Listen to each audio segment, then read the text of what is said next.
Much like the original game it's based on, the Resident Evil 3 Remake is a companion sequel to Resident Evil 2 Remake. Whereas Resident Evil 2 focused on young, rookie cop Leon Kennedy, RE3 focuses on returning series protagonist and STARS operative Jill Valentine, returning from her adventure in RE1 so she can get hunted down by the latest and greatest bioweapon on the market, the Nemesis. So let's go ahead and address the elephant in the room. He's called Nemesis. He's the big brother to Mr. X from RE2. He's faster, he carries weapons, he's more resilient, but he doesn't have the snazzy trench coat and opts for a big garbage bag instead. And we all know clothes make the man. So in all seriousness though, I actually found Nemesis to be less scary and intimidating than Mr. X.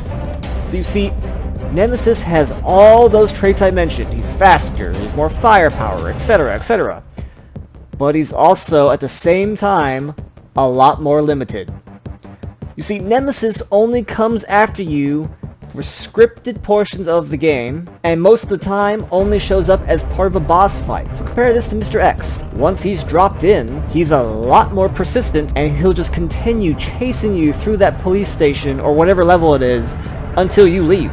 He is a constant presence. The danger of Mr. X wasn't necessarily Mr. X. It would be the monsters you could run into while trying to get away from Mr. X. So case in point, here's a brief clip from my RE2 playthrough. Never mind, it can detect me.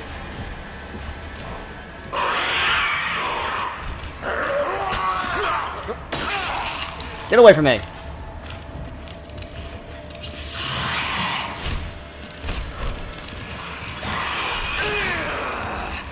Oh, there's two of them here. That's just great.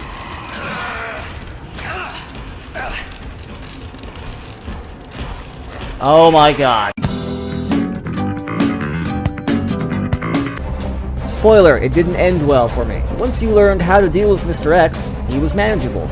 Even if he never stopped actually chasing you for that section and occasionally teleported to you as the plot demanded, I'm still just talking about gameplay here. I'm not even gonna get into the cutscenes where instead of just killing her immediately, Nemesis decides not to crush her head and says, "Sorry, I gotta use my flamethrower on you now. My contract requires me to, I guess, because reasons." I mean, is it any wonder Umbrella went out of business with faulty products like this? It's like that scene, or I say that scene, any scene with a Terminator where the Terminator just starts throwing someone around. It's like, no, no, no, no. Just kill them, Terminator. Just kill them, Nemesis. What are you doing? So really, Nemesis is good for those very quick adrenaline spikes, and that's about it. Once you know what to do with Nemesis, evading him, or even better, farming him for drops, isn't too difficult in the open sections. Literally one grenade takes him down. He'll drop an item, occasionally. There are certain points where he drops an item, and that's it. Like, he's not that difficult. The boss fights are really just, you just pump him full of ammo until you win. He's a big bullet sponge. There is one boss fight in particular that felt very, very, I have no other term for this, video gamey. He's literally running around in circles on the buildings. He's not even trying to hit you. But the whole point of this fight is that you just hit him with a trip mine while he's running around in circles. Like, what is he doing? What is Nemesis doing? To me, that was the worst example. His final boss fight, where he's essentially the bed of chaos from Dark Souls, that was also a bit, like, it was just, I don't know. But the one where he was like in his dog form, I have no other words to describe it. He was just in a dog form, like running around in circles. That was just silly. I'm sorry. I was like, what is even happening right now?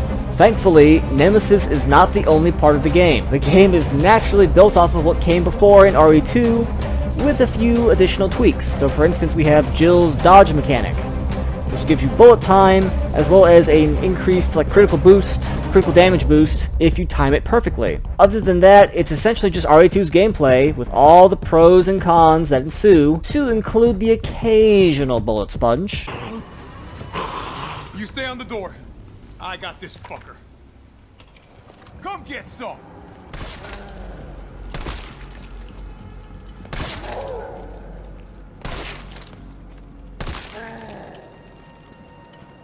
My god.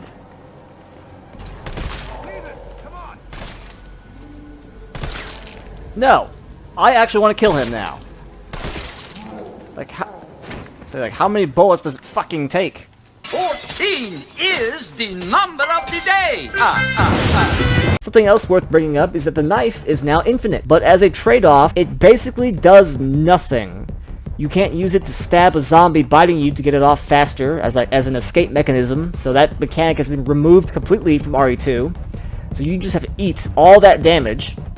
The only thing it's good for is breaking crates for loot and stabbing zombies to see if they're actually dead or not. Unless the game has scripted bodies that you can't hack apart purely so they can quote-unquote surprise you later. 'Cause that's dumb. How dare I try to prep and, anticipate zombies by hacking the body apart? Oh, no. You will get ambushed by the zombies, player. How dare you? They also patched out the liquor glitch where you could knife liquors to death. I'm very sad. Similar to the section where you could play Ada or Sherry in RE2, you can also play as Carlos. Carlos is the secondary protagonist of this game and a member of Umbrella's anti-biohazard unit.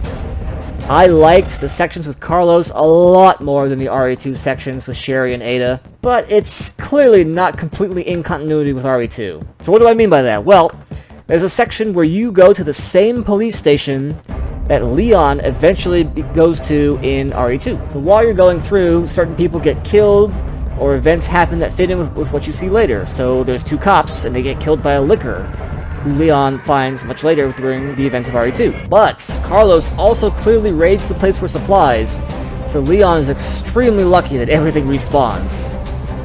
Good on you, Leon, you got lucky. The game spawned ammo after Carlos looted the place dry. That's a nitpick. I know, it's a nitpick. I'm gonna move on now. The game is also a bit shorter than RE2, so I know a lot of people who were not fans of this. They claimed it was detrimental to the game. They didn't like it. I actually don't mind the shorter length in this instance. I think part of this is because they needed tighter sections within the city so as to make Nemesis seem more imposing, on top of not letting Nemesis free roam too much, just in case either A, Nemesis is too strong, or B, the player is able to outwit him and make short work of him, and essentially make the main villain of the game a joke. This is me just throwing something out there. I don't know if this is actually the case, so don't quote me on that. I also know some people are disappointed that some areas just got cut completely from the original, and I can sympathize with that. I felt RE2 was just a tad too long, which I know may sound weird because it's supposed to be survival horror, and the longer it is, the more you have to deal with to manage your resources and all that. But man, in both RE2 and RE3, I had plenty of resources to use at the end. I don't know, maybe I'm just good at stockpiling things. Overall, I had fun with RE3 Remake. If it had gone on longer, I don't know if I would have had as much fun. Maybe I would. I'm not saying if it was longer I would hate the game. Maybe I would have had more fun. I don't know. As it is, I think it was just about right. I think it was a fun little world. And even though I just said I thought RE2 was a tad too long, I actually think RE2 is still the better game as a whole. Just as a whole.